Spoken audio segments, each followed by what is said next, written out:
The murder was no accident. Judge Joseph Boland's words cut through the courtroom as he sentenced 20-year-old Rachel Wade to 27 years in prison. But the sentence itself was only the beginning.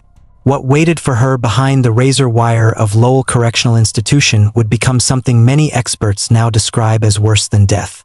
She was just 19 when a kitchen knife ended another young woman's life over a boy who never truly chose either of them.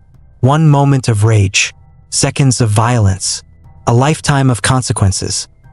The United States Department of Justice later labeled Lowell one of the most abusive women's prisons in America. A place where power is unchecked, where corrections officers prey on inmates, where reporting abuse can mean isolation, retaliation, and silence. A place where women are broken slowly, not rehabilitated. And Rachel Wade has been locked inside those walls for more than 15 years. This is where young women are sent to disappear.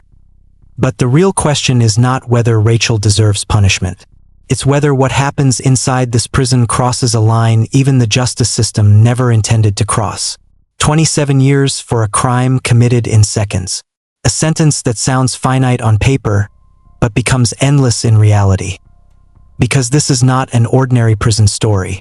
Federal investigators uncovered evidence so disturbing it forced national intervention. Former inmates describe conditions so brutal that psychologists compare them to slow-motion execution. Leaked reports reveal a system designed to protect itself, not the women trapped inside it. Stay with me because the real story begins with a MySpace message that changed everything forever and exposed a chain of obsession, jealousy, and irreversible violence that in 2008, long before Instagram stories and disappearing messages, teenage conflicts lived forever on MySpace pages and cracked flip phones. That was the world Rachel Wade inhabited. A 19-year-old working at a restaurant in Florida, insecure, impulsive, and emotionally dependent on a boy named Joshua Camacho. He wasn't her boyfriend, not officially. He drifted between Rachel and another girl, Sarah Ludman, feeding both with just enough attention to keep them orbiting him. What began as jealousy quickly turned into obsession. Rachel and Sarah had never met in person, yet they knew everything about each other. They traded insults through text messages and online posts. Threats escalated. Rachel sent messages saying she would beat Sarah, stab her, even kill her.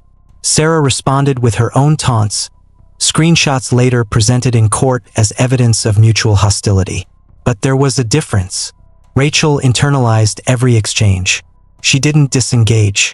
She fixated. On April 14, 2009, the tension reached its breaking point. Rachel drove to Sarah's home armed with a kitchen knife. She later claimed she went there to fight, not to kill. But knives don't negotiate. When the confrontation turned physical, Rachel stabbed Sarah once in the chest. The blade pierced her heart. Sarah collapsed and died within minutes. She was 18 years old. Rachel fled the scene but was arrested hours later. During police questioning, she admitted to the stabbing. There was no denial, no confusion about what had happened. The case moved quickly. Prosecutors painted Rachel as a jealous aggressor who escalated a teenage rivalry into murder. The defense argued self-defense, pointing to threatening messages Sarah had sent and claiming Rachel feared for her life. But the jury wasn't convinced. At trial, the messages became the centerpiece. Dozens of texts were read aloud. Threats Rachel had sent weeks earlier echoed in the courtroom. Jurors watched as the narrative formed not around a sudden act of fear, but a slow buildup of rage. The verdict came back guilty of second-degree murder. Rachel Wade was sentenced to 27 years in prison. She entered the Florida Department of Corrections as a teenager and was sent to Lowell Correctional Institution, the largest women's prison in the state. At the time, Lowell housed thousands of inmates, many serving long sentences, many with histories of trauma, addiction, and mental illness. On paper, it was a standard correctional facility. In reality, it was something else entirely. Within months of Rachel's arrival, rumors circulated among inmates about guards who crossed lines. Women whispered about strip searches that lasted too long, about favors demanded in exchange for protection, about punishment for those who spoke up. Most inmates learned quickly that survival depended on silence. Complaints disappeared. Grievances went unanswered. Those who persisted were labeled troublemakers. Rachel was young, inexperienced, and emotionally fragile. Prison stripped away the last remnants of her identity. She was no longer a waitress, no longer a teenager, no longer someone with options. She became an inmate number in a system that offered little rehabilitation and even less safety. Days blurred together. Count times, lockdowns, concrete walls, constant surveillance. As years passed, reports about Lowell began to surface outside the prison. Advocacy groups raised concerns. Lawsuits alleged sexual abuse by correctional officers. Former inmates described retaliation for refusing advances. Mental health services were stretched thin. Suicides and self-harm incidents increased. Still, the institution remained largely unchanged. For Rachel, time became the punishment. Not just the years remaining on her sentence, but the monotony, the fear, the psychological erosion. Every morning began the same way. Every night ended the same way. There was no meaningful sense of progress, only endurance. The crime that took seconds to commit now defined decades of her existence. Outside the walls, the world moved on. Technology evolved. Social norms shifted. Sarah Ludman's family mourned milestones she would never reach. Rachel Wade aged behind bars, carrying the weight of what she had done and where it had landed her. The justice system considered the case closed. But inside Lowell, the story was only beginning.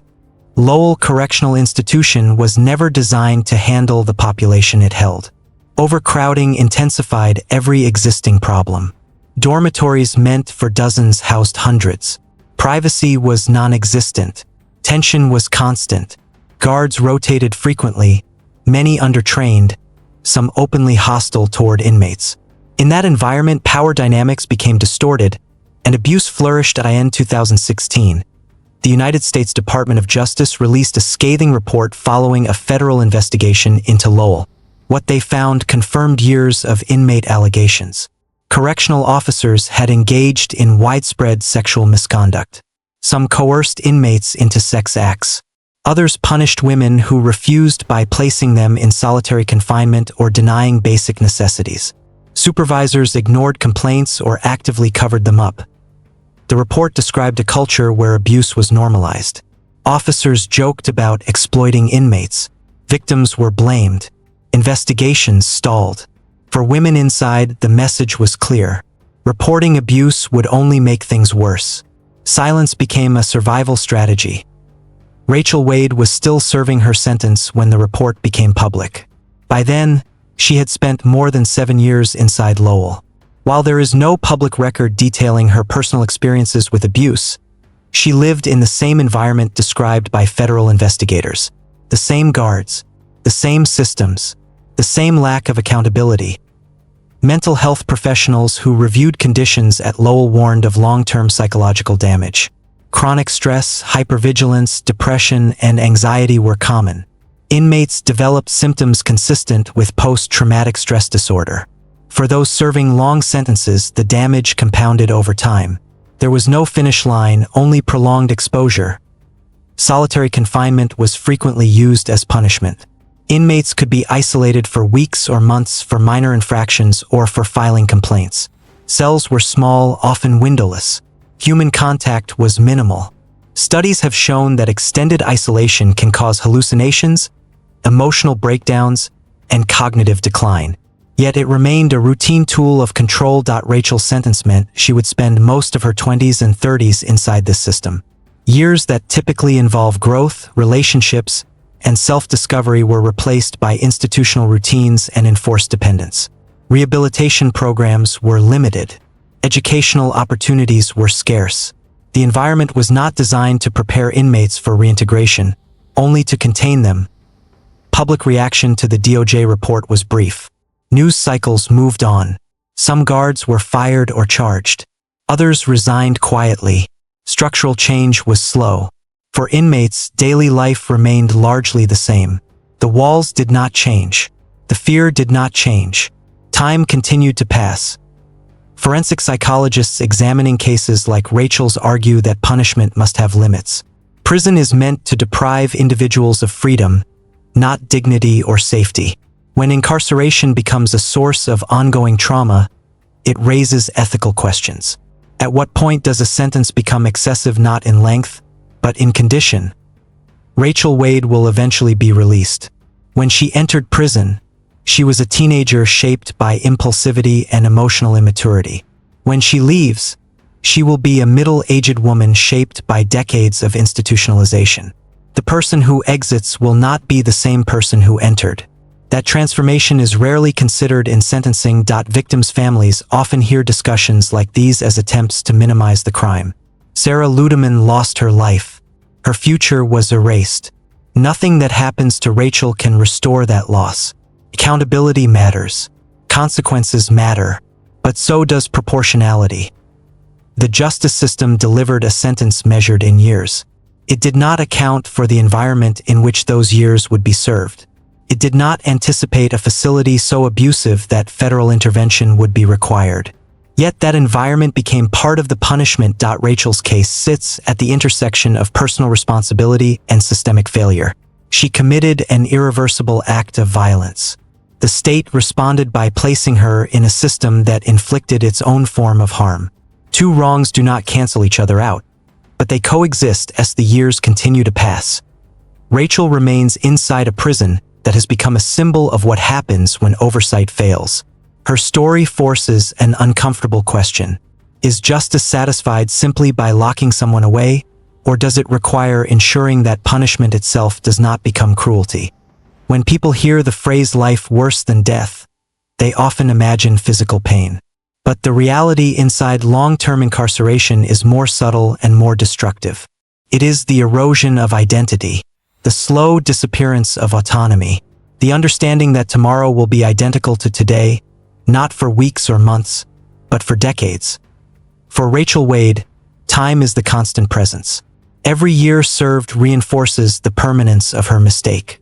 There is no undoing what happened, no moment where accountability ends and healing begins.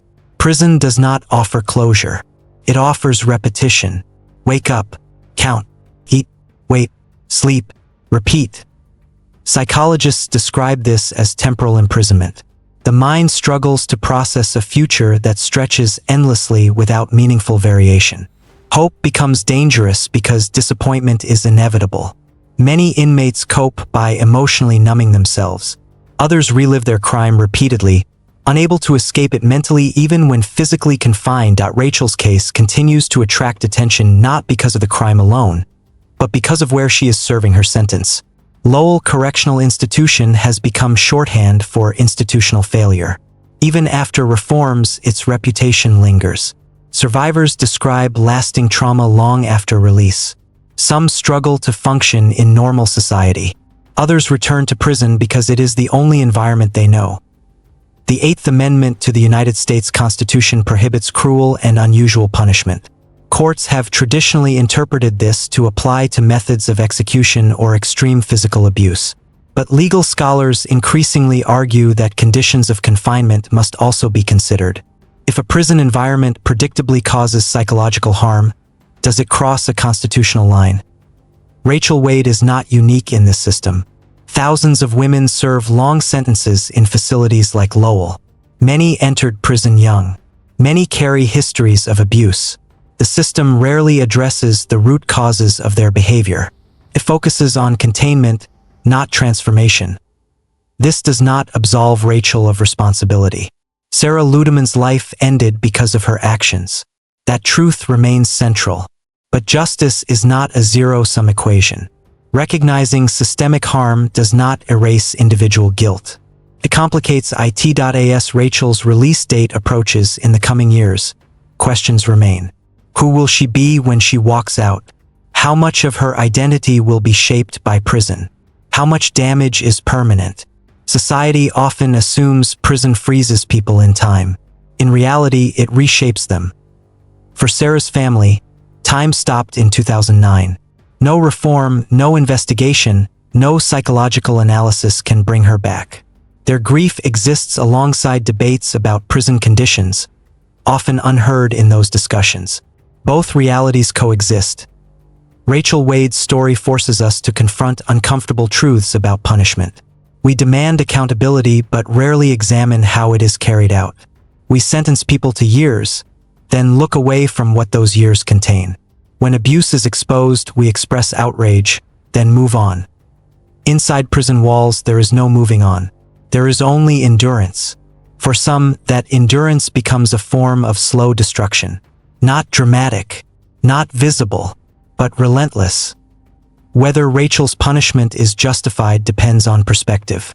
Whether her conditions of confinement are acceptable is a separate question. One does not negate the other. Justice requires holding both truths at once. This case is not about sympathy.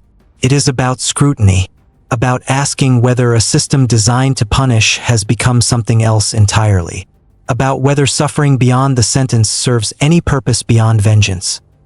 Rachel Wade will carry her crime for the rest of her life, but the state will also carry responsibility for what it allowed to happen inside its prisons.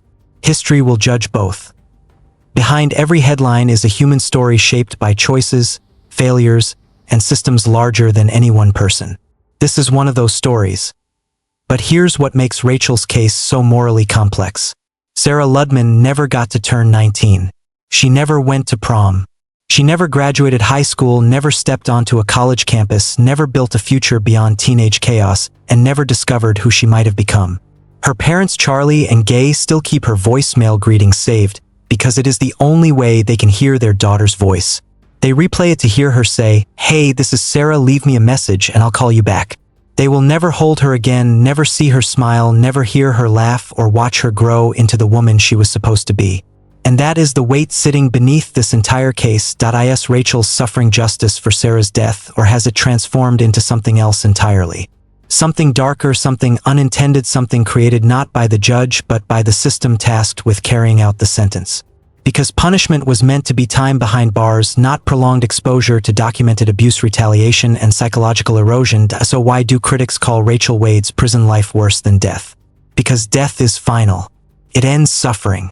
What Rachel faces is not an ending but an endless loop of repetition. Wake up, work, eat, sleep, repeat day after day inside one of America's most abusive women's prisons. 27 years total. Nearly 10,000 identical days surrounded by concrete fences and silence. Days where federal investigators confirmed patterns of sexual abuse, intimidation, and punishment for speaking out. The same walls every morning. The same loss of control over food movement, safety, and dignity. The same slow stripping away of identity until nothing familiar remains. Each day compounds the damage of the day before. Each year pushes her further from the 19-year-old who entered prison and closer to someone she barely recognizes. And always hovering over that transformation is the memory of Sarah Ludman, forever 18, frozen at the moment her life ended on a quiet street in Pinellas Park. Two young women pulled into the same toxic triangle. Both emotionally manipulated by a boy who thrived on attention and conflict. One lost her life in seconds. The other is losing hers slowly, day by day, inside a facility federal authorities labeled systematically abusive. This is the hidden cost of long-term incarceration. This is what happens when punishment extends beyond the courtroom into institutions where abuse is known, documented, and rarely stopped. Rachel Wade is scheduled to leave Lowell Correctional Institution in July of 2032. She will be 42 years old. She will have spent over 8,000 days inside. She will have missed more than 2 decades of normal life. And Sarah Ludman will still be 18 forever. So here is my question for you. Does Rachel's 27-year sentence inside a prison documented for systemic abuse represent justice? Or has it crossed into something else? Something closer to cruelty layered on top of punishment? Is this accountability, or is it suffering disguised as justice? I want you to tell me what you think in the comments. If the story changed how you see punishment, hit the like button. Subscribe to Court of Secrets for deep dives into cases that expose the psychological cost hidden behind verdicts and sentences. Next time, we will examine leaked reports and survivor testimony that reveal conditions even worse than official investigations admitted.